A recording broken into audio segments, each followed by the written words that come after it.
Welcome back to See Eye to Eye with Monica Holt. I'm so glad you're here. I was happy to spend some time in December reconnecting with Sammi Cannold. While most directors spend their careers mastering one medium, Sammi is building hers across all of them: theater, film, television, live ceremonies, while simultaneously challenging some of the most entrenched assumptions about who gets to tell stories and how they should be told. When we sat down in December, Sammi was in Italy beginning her work on a lifelong dream project: being part of the creative team for the 2026 Olympic opening ceremony. Sammi and I talked about the real challenges in her career, holding creative vision while managing institutional risk, building partnerships between directors and marketing teams, and creating sustainable systems that let you enjoy the work instead of just surviving it. What I love about talking to Sammi is how honest she is about all of it: the risks, the joy, the exhaustion. Plus, her reward system for getting through to-do lists involves Bridgerton and a random number generator, which might be the most relatable thing I've heard all year. Let's dive in together.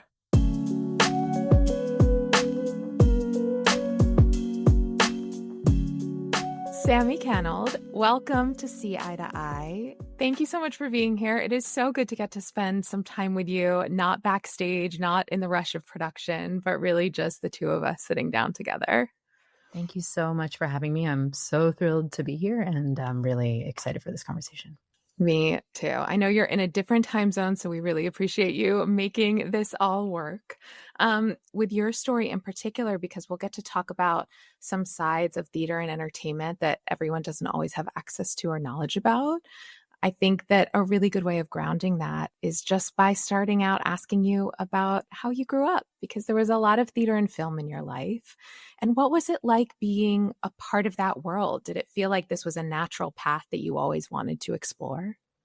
I was so fortunate to be born into a theater film family. My mom was working in theater and documentary film when I was growing up, and my dad was working in film and TV as well.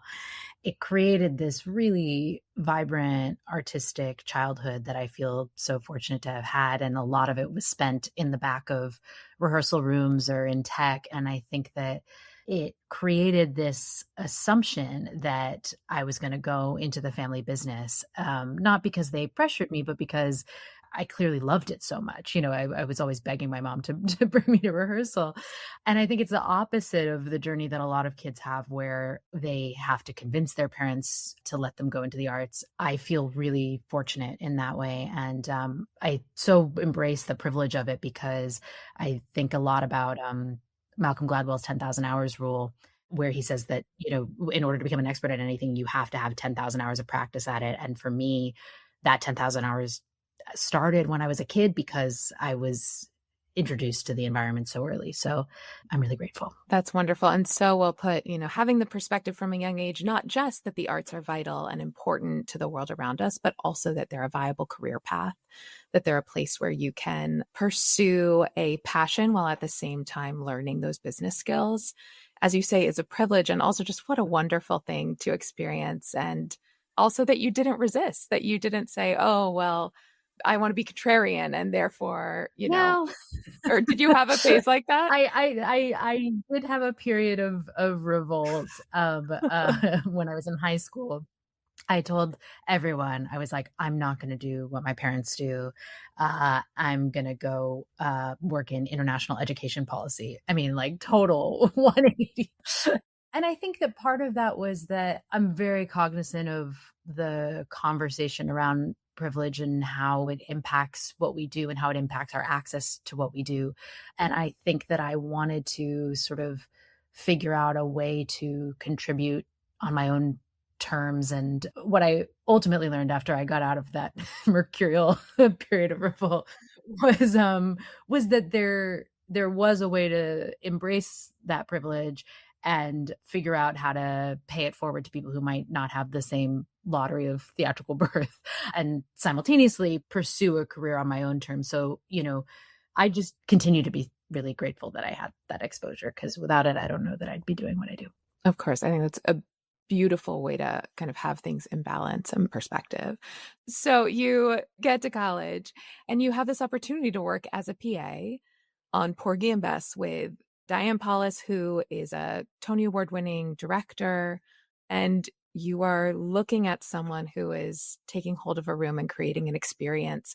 How did that influence your sense of what it means to be a director, watching someone like Diane work that young in your career? I mean, it was so thrilling. I was so in awe of her. Like, she was my life hero. I mean, my friends made so much fun of me in college. I had photos of Diane Paulus on my wall. Like, what kind of strange Stop. kid, you know? Yeah. And now, over a decade later, I'm so lucky to call her a mentor and a friend. I was so enamored with her work, I think, initially, because I had gone to see the Broadway revival of Pippin.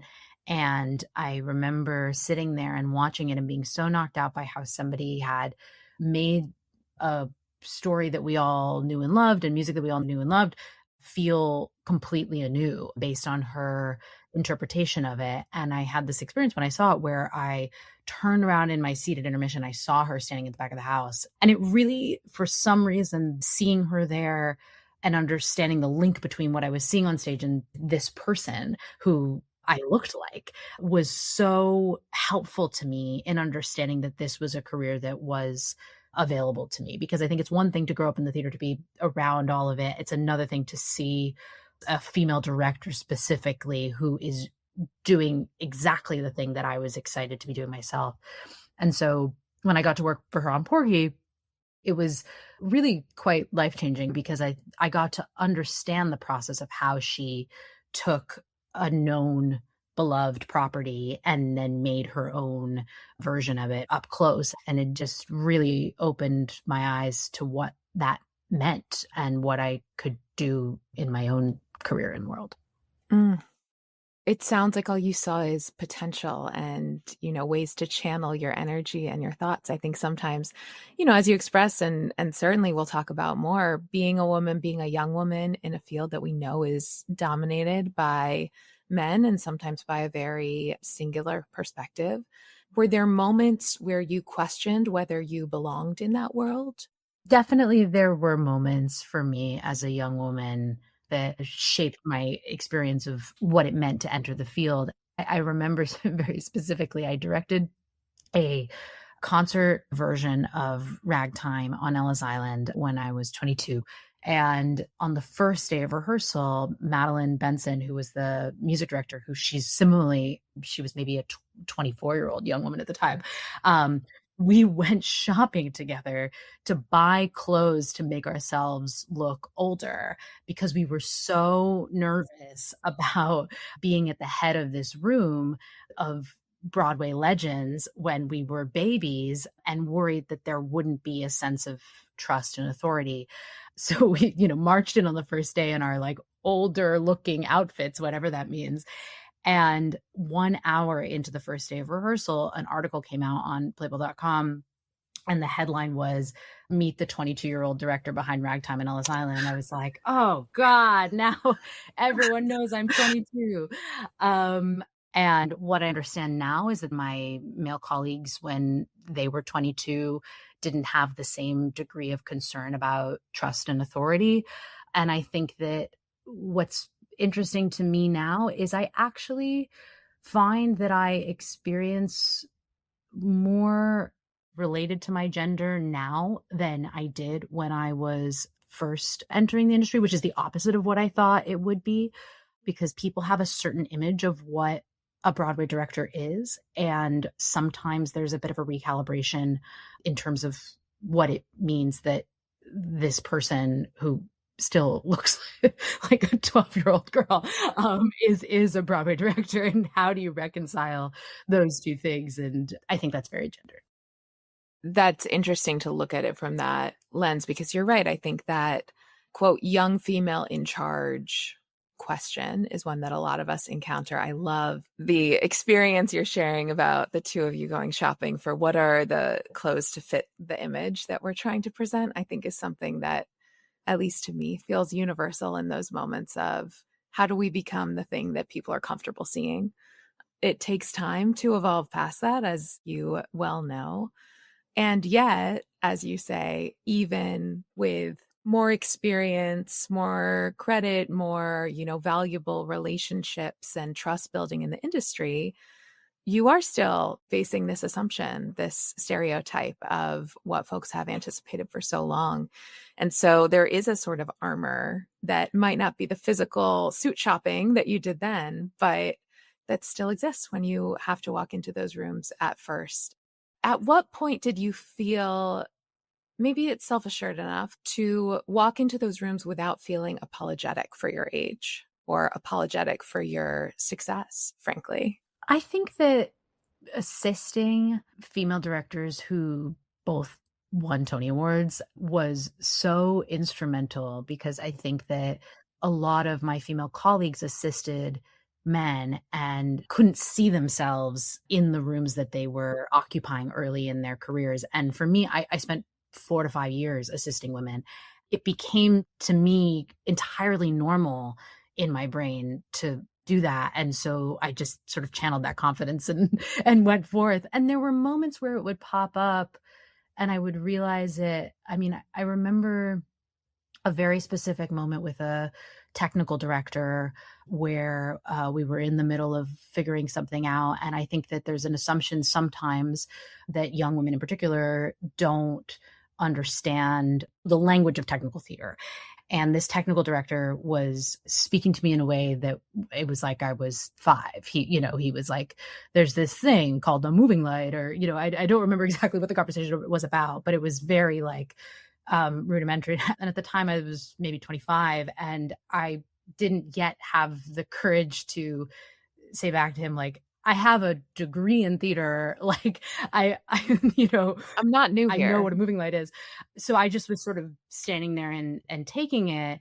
So my dear friend and colleague, Jason Sherwood, who is a set designer, jumped in and said, hey, so-and-so, I just want to recalibrate this conversation. Sammi knows exactly what you're talking about.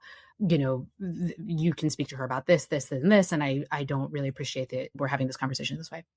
And I will always remember that moment because it was something I didn't yet have the courage to do for myself.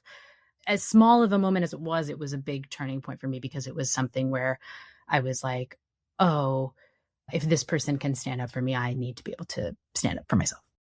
Yeah, that's absolutely right. Kudos to Jason for stepping in. And I think your point about claiming that space yourself to be able to assert yourself, even if it's, as I sometimes say, fake it till you feel it. Yeah. It still makes a big difference. So you mentioned briefly Ragtime on Ellis Island. You have this wonderful history of working on site-specific performances and kind of re-envisioning the connection between the material and the space that it's happening in. You staged Violet on a moving bus, which I encourage everyone to do a little reading up on because that was your sophomore year in college. Is that right? Yeah. That's incredible. And then Ragtime on Ellis Island. How do you think about a project's physical space and how it impacts the story that you're trying to tell? And what is it that excites you about site-specific work? I think for me, the draw to site-specific work initially started somewhat out of necessity because when you're a young director, people aren't handing you the keys to theaters. They're not saying, do you want to do something on our main stage? So I was excited about what it would mean to find spaces that were in a roundabout way more accessible. Both of those productions, Ragtime on Ellis Island and Violet on a Bus, were just a dream. I mean, it was so thrilling to get to make something with no parameters or guidelines. It was sort of like reinventing a wheel. And both of those projects taught me so much about the conversation between the story and the space and how it can be symbiotic. I think that I'm really excited about pieces in which the site that they're in enhances the story and the story enhances the site. And it was really cool on both of those to feel that symbiosis. To me, the moment that sort of captures my love of site-specific theater personally is when we did Violet on a Bus. The opening number of that show is called On My Way. And we staged it such that when Violet sings for the first time and I am on my way, the bus starts to move on that lyric, and the 360 full activation of all your senses that happens when you literally move on a lyric was just like, oh, wow, there's something really interesting there that I'm still really obsessed with and trying to find other things that achieve that spark. For sure. Can you explain for us how Violet on a Bus worked? Yes. I've actually been thinking a lot about it recently because we're trying to bring it to New York. It's a puzzle piece of I know. But yes, basically the way that it works is you as an audience member would go to a designated bus stop, which in both cases was outside of a theater, and then the bus would pull up. Some of the actors would already be on the bus. You get onto the bus, you have an assigned seat, you sit down in that seat, and then 6 of the seats are saved for actors. When the show starts, the bus drives for about 40 minutes and it has a very specific route, but basically you're on the bus and characters are getting on and off at different bus stops depending on when they enter and exit the story. And then it stopped at 2 different locations. We had one location that was a space that we retrofitted to look like a nightclub, and then a second location that was a church that was loaned to us. And we performed the big gospel number in this church in Cambridge, Massachusetts, which was amazing. As you're thinking about productions, and I mean, just the real innovation that comes with a rethink outside of the proscenium, how do you weigh the risks of going down that kind of innovation, literal outside the box premise against the expectations of what audiences have coming into it, or maybe even more so as you're thinking about what you're doing next, producers and institutions that you're working with and what their tolerance is? I have 2 sort of schools of thought that I've taken from others about this. And the first is when I was in college, I had a production that I wasn't sure if I should go ahead with it or not. And I actually wrote to Diane Paulus. This was after I'd interned for her. And I said, should I go ahead with it? And she wrote this beautiful email back that basically the headline of it was, success is completely tied to how much you are willing to risk. And I thought that was thrilling and also made me want to go vomit, because it's sort of it's so true. You know what I mean? It's I think any great innovation in history required a degree of risk taking to say, okay, this might not work, but here we go. I think about that all the time, where what does it mean to play this safe? And playing it safe is not going to lead to being wildly successful. And at the same time, taking a big risk could also lead to being a massive failure. So you sort of have to weigh those things. But the other thing that sort of has shaped my thinking about it recently is that when you're 22, when you're in college, you don't have as much to risk because nobody knows who you are. You could do 7 failed productions in a row, and the New York Times isn't going to be like, failure director, whatever. But when you have Broadway at the front of your name, or you are working for an institution that has given you millions of dollars to make something, and you feel an obligation to come through for the people that you're working with, that weighs into the calculus a lot for me of how can I take a risk, but also, have some sort of safety net so that I'm not letting down the people that trusted me. So it's a bit of a mental equation that can really plague directors, I think. Of course. Well, and also satisfying your internal creative curiosity, balancing the projects you do so that you're not losing kind of your tie to what makes, your cup full at the end of the day. You mentioned, it's different than when you have Broadway in front of your name. So your Broadway directorial debut was in 2023 with How to Dance in Ohio. Would you mind just sharing a little bit about how the musical came about, but also because I think there's a lot of richness to how you and the creative team chose to tell that story, and really the prioritization of authentic representation in a way that there aren't so many examples of in terms of the new musical Broadway canon. So could you just share a little bit about that for the listener who might not be as familiar? Absolutely. So How to Dance in Ohio is about a group of autistic young adults at a counseling center in Columbus, Ohio, and they're therapist, Dr. Amigo, who has this idea to create a spring formal dance to help them confront some of the challenges and open questions in their day-to-day. And it revolves around this dance as sort of the lead up to this dance, but it's also a slice of what the lives of this group of individuals are like.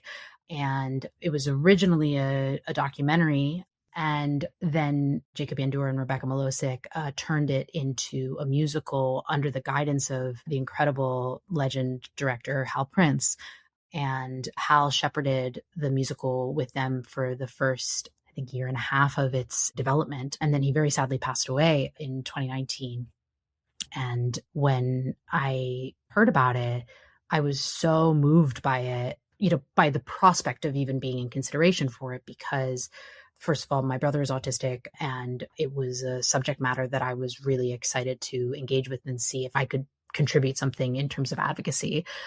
But equally, Hal was an enormous hero of mine. I mean, I think every director in the American theater would say some version of that, probably. He just is the grandfather of all musical theater directors, in my opinion. And to be given the opportunity to try to continue and evolve the work that he'd begun was just really staggering to me. Yeah, it's beautiful. And it is also harkening back to our earlier conversation.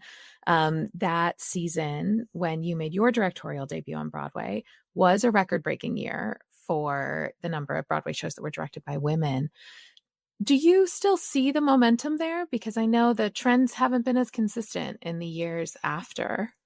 I mean, no, the momentum is gone. Okay. And I don't know why, but I was looking at some math.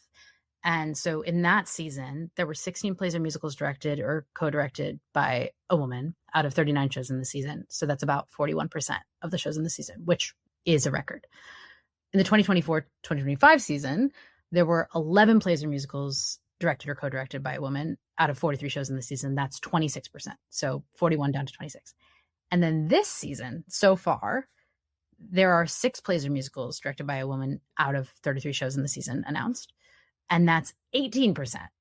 So Yikes. At first, I think when I saw the numbers last season, I was like, oh, okay, things fluctuate. 2024-25 is a fluke.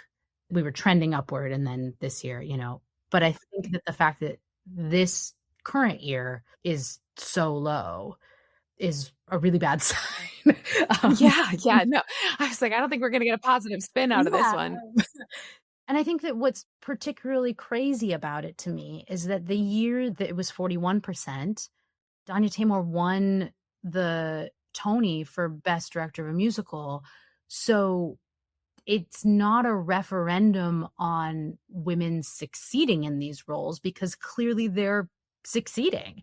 So I don't know. I mean, part of me thinks that maybe it's related to sort of the unfortunate path that our country as a whole is taking, and in terms of, representation and who's in seats of power where.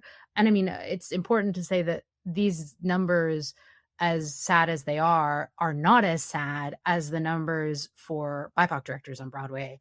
So as much as this is a problem, that's an even bigger problem. It's disheartening that we still are having these same conversations, it would seem. And if folks don't already follow, there's an Instagram account called the Agnes Index that I believe Katie Spellman runs, in which she calls out the makeup of creative teams for mostly shows that are opening on Broadway, but she'll do some regional shows as well. And it's pretty sobering every time you read that. And I think some of that comes down to where the money is coming from and how the people with the money are making decisions, more than it's necessarily about, training and pipeline, which are the go-tos that folks who are already in the industry try to bolster as much as possible. But at the end of the day, it's folks with money who are making these decisions.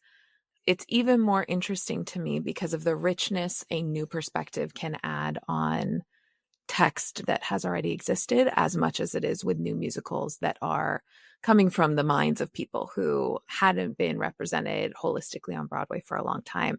And of course, I think of you in that context. We worked together when you directed the Sunset Boulevard with Stephanie J. Block at the Kennedy Center, but also from the Evita that you directed first at City Center, right before it went to Shakespeare and ART. And they are female-centered stories, undoubtedly. They are stories about these complicated, interesting, powerful women, but they were written by men. And so then to have your lens on them, I think is something so wonderful about how we reimagine these contemporary classics. So I'm curious from that perspective too, as you work on shows that are so clearly driven by women when they're on stage, but conceived through the minds of men. How do you approach a situation like that as a director, as someone reinterpreting the text? I think for me, honestly, that's the most exciting challenge, because it's an opportunity to say, I may have something to add, or a dimension to, add to this piece that is already so beloved. And Evita was something that I had been sort of thinking about since I was a teenager. And it was really important to me to say Hal Prince's original Evita and Michael Grandage's production that I saw on Broadway when I was a teenager were both so incredible in their own right. And what I tried to do, and what our team tried to do, was not meant in any way to negate the value of those productions or of the original source material. It was to say, I think that in the year 2024, whenever we were doing it, there is something that we can say about what this piece feels like in the hands of women and Argentinians. And it was so exciting to get to do that and to get to iterate on it. And I think that for me, the production that we did when we got to DC really felt like finally we got it right in terms of what we wanted the messaging to be. And, I have conflicting feelings about reviews, as every artist I think probably does. But Peter Marks wrote this extraordinary review in the Washington Post that was the nicest thing anyone has ever said about anything I've ever done. And just was so unbelievably meaningful to myself and to my whole team, because here's Peter, somebody who does not fit the demographic that created this piece and tried to make people see it anew. And yet he understood exactly what we were trying to do and was so excited by what we were trying to do, so much so that he called Shakespeare Theater Company the next day and said, I know I just put out this review, but I have to write a feature on this production. I'm so invigorated by it. And then subsequently, he and I got on the phone and just had an hour-long conversation about the choices in this production for fun. I mean, it was that exchange to me was aha. Yeah. All that to say, you are also directing not just at the highest levels of theater and opera, but we got to talk a little bit about television too. I will always be a Shondaland girly, and the squeal I squelched when I saw your name very recently on Grey's Anatomy was loud but very delighted.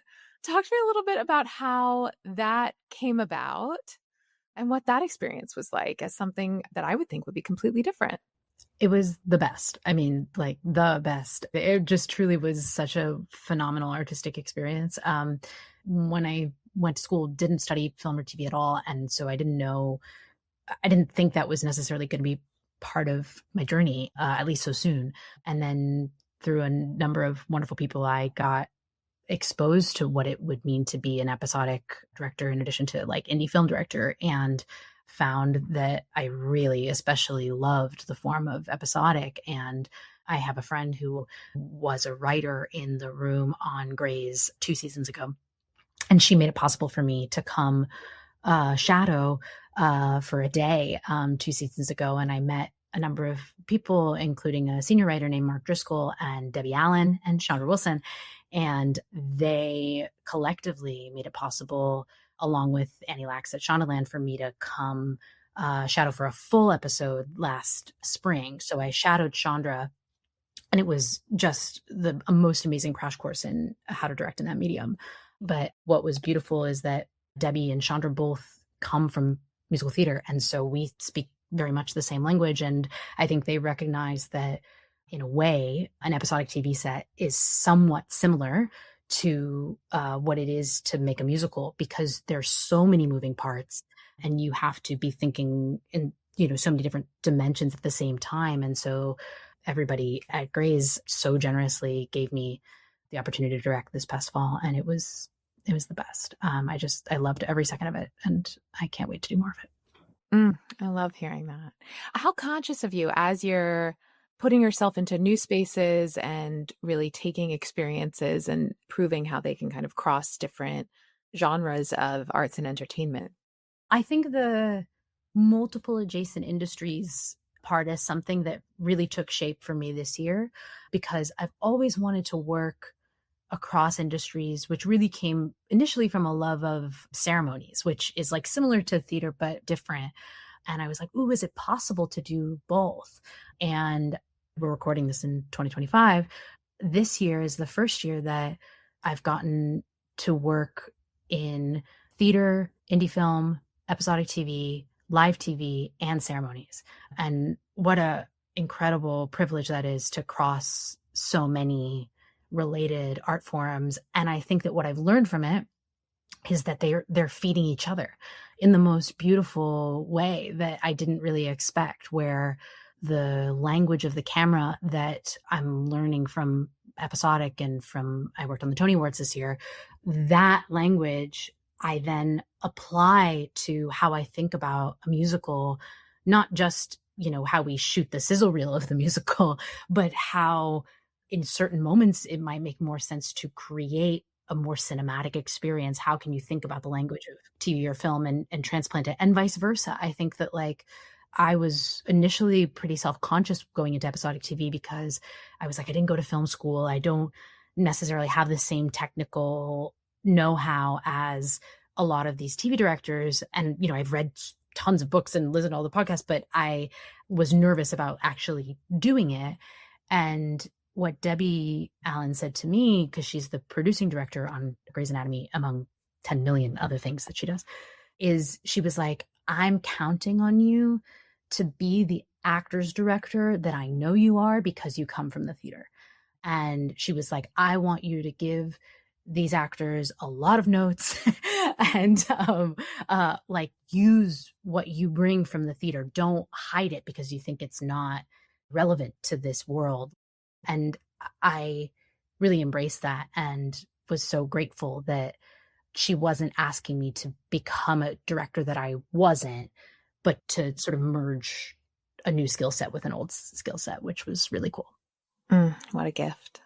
I'm curious how you choose what projects to do.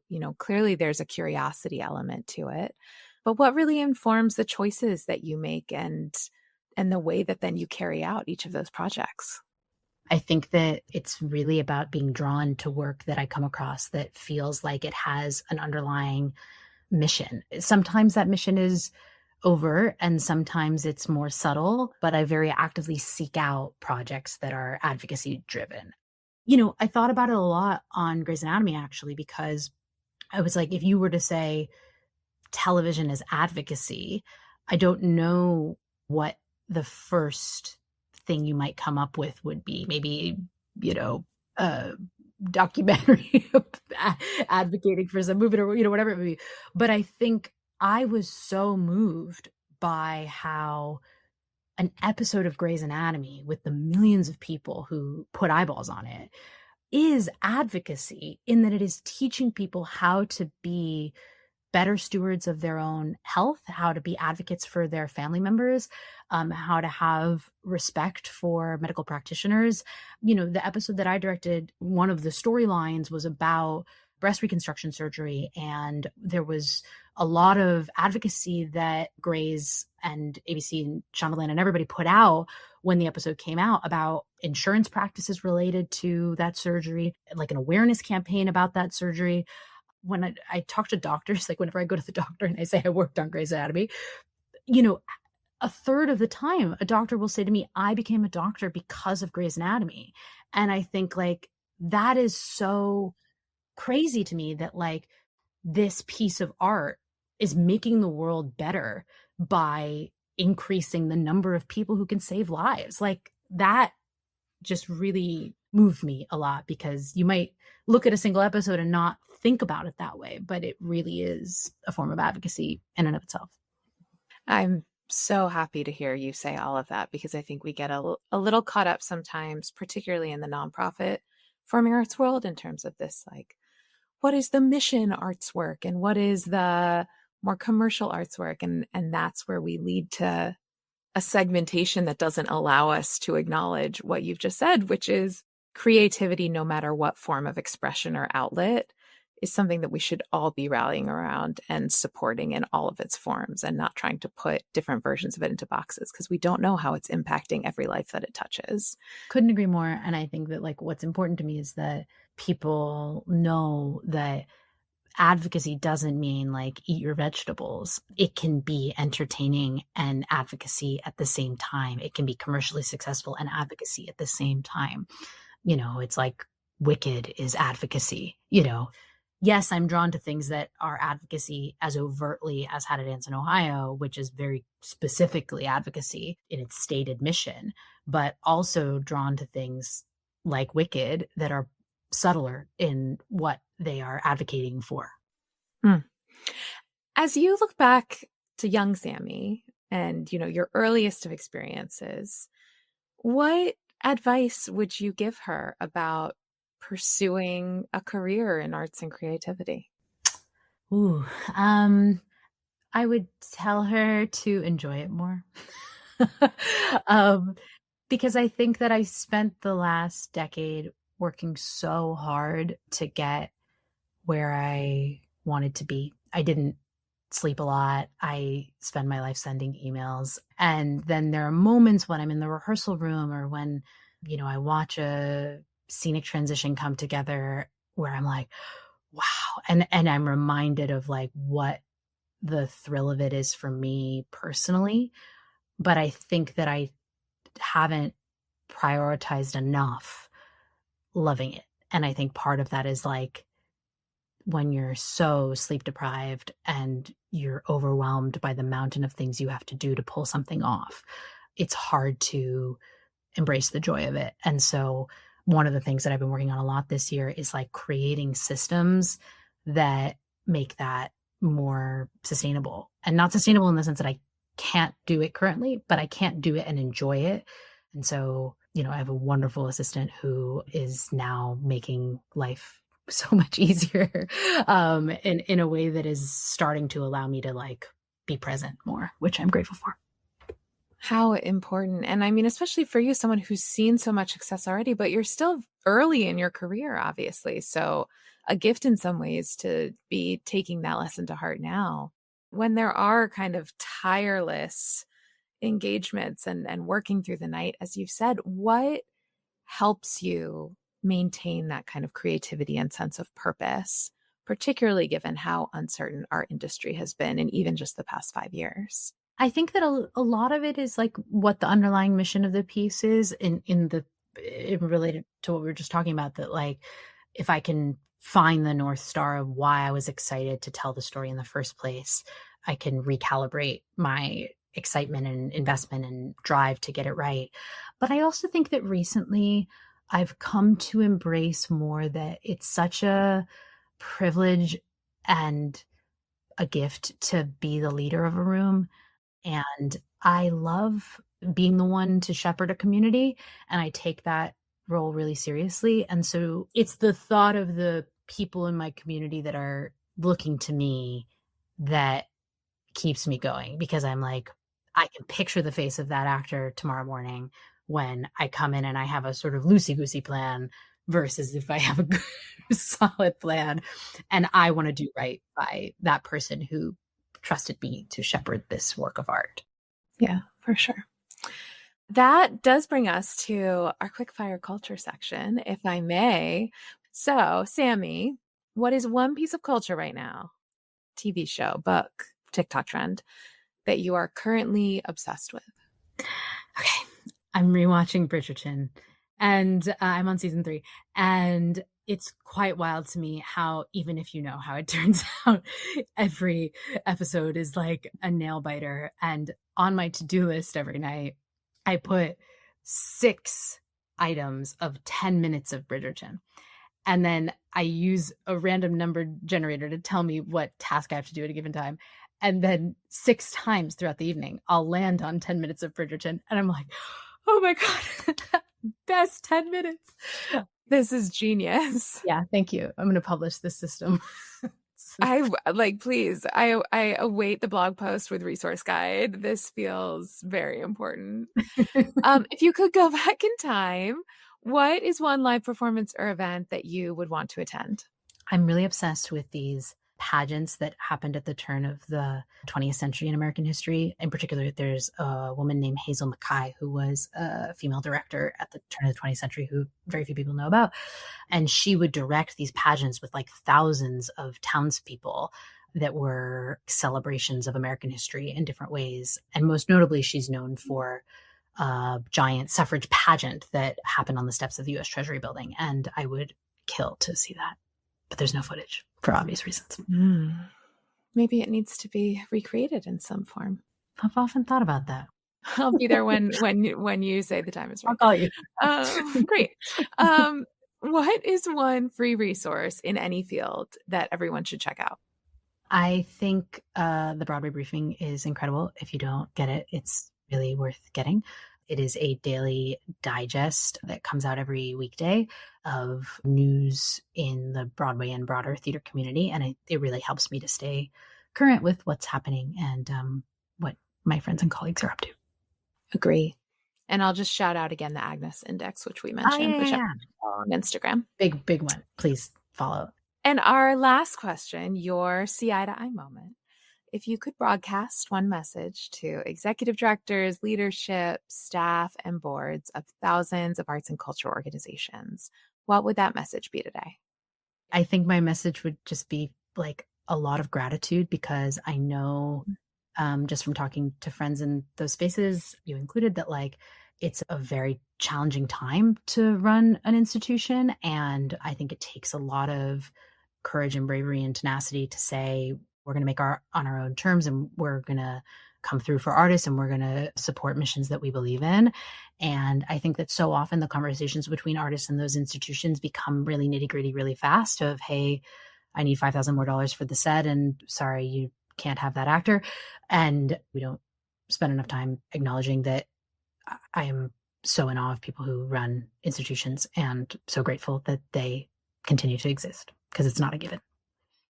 Hear, hear. May we all stay strong and brave and courageous in the years to come. Sammi, it's a joy always. I know you have lots of exciting things coming up, and I just really appreciate your time as always. Thank you so much for having me. It was such a thrilling conversation.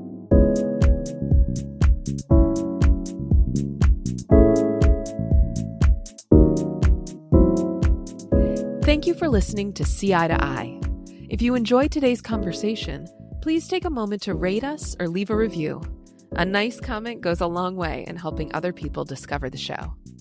And if you haven't already, click the subscribe button wherever you get your podcasts.